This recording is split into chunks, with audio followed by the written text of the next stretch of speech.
I had a great time in my conversation with John Lithgow about his book of satirical poems. And I wanted to show you the video of him reading the first poem from the book because you get to see his wonderful artwork. John is not only an extraordinarily fine actor, he's also a really good artist. Take a look at this. Trumpty Dumpty wanted a crown. Trumpty Dumpty wanted a crown to make certain he never would have to step down. He wanted a robe made of ermine and velvet.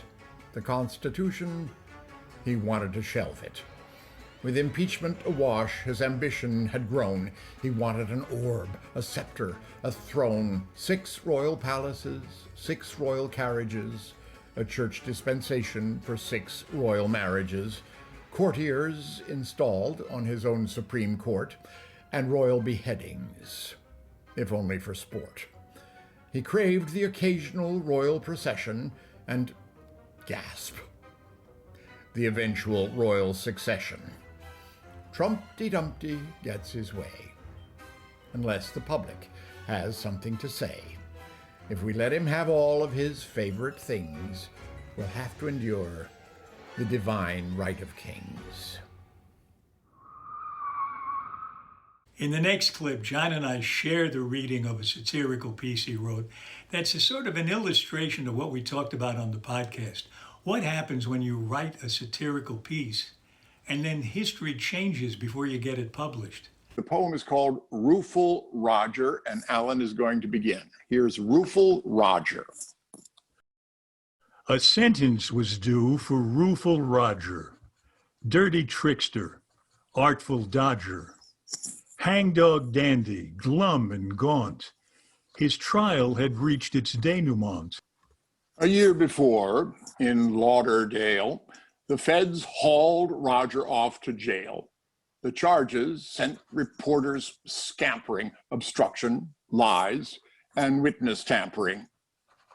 Like the rest of Dumpty's crooks, Roger hung on tenterhooks, doomed to reap what he had sown. Fortune frowned on Roger Stone.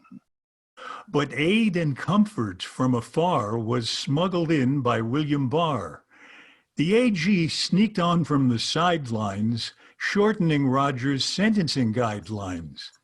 Barr was certain none would notice favors from a friend of POTUS. His cloak and dagger recommendation, change 9 years to mere probation. Roger crowed, although he saw this clearly trashed the rule of law. Waiting for the judge's sentence, he smugly penned his fake repentance. But just when everything seemed hunky-dory, storm clouds darkened Roger's story. Dumpty blabbed at Barr's intrusion, stirring anger and confusion. 4 prosecutors cried disgrace, threw a fit, and quit the case. 2,000 lawyers, ex-DOJ, demanded Barr be carted away. The jig was up. The press discovered a trail of dirt as yet uncovered, damning evidence to tar Dumpty's bond with William Barr. Thence the tale began to widen. Attacks on Strzok, McCabe, and Biden, yet charges eased with wink and grin for Rudy, Eric Prince, and Flynn.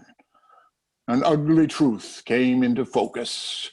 POTUS and his hocus pocus, bending justice to his ends, crushing foes and shielding friends.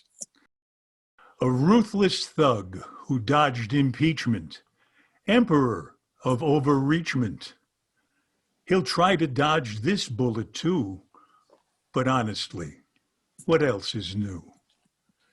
This tale of justice run amok has claimed one hapless sitting duck.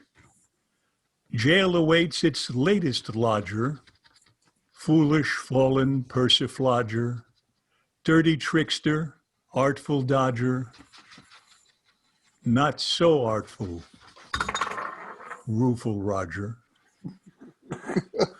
A Applause, applause, applause, Applause, applause. applause, applause, applause, applause, applause.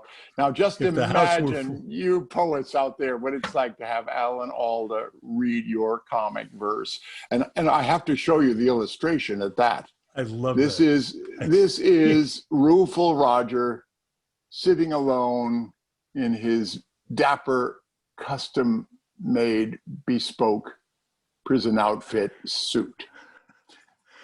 So this is a conversation that we had by email before we recorded it on tape, on video, which was when you wrote it, Roger went to jail, and it makes a really good ending to the poem.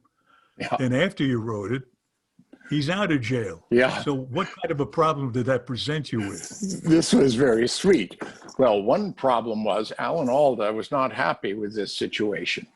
Alan emailed me and said, John, you know, he's been commuted. His sentence was commuted, and you didn't. And I said, well, Alan, it's true, but I had to submit this poem to the printers. It was too late to alter it. But my best defense is I was not writing just a history book, not just a poetry book, but a history book.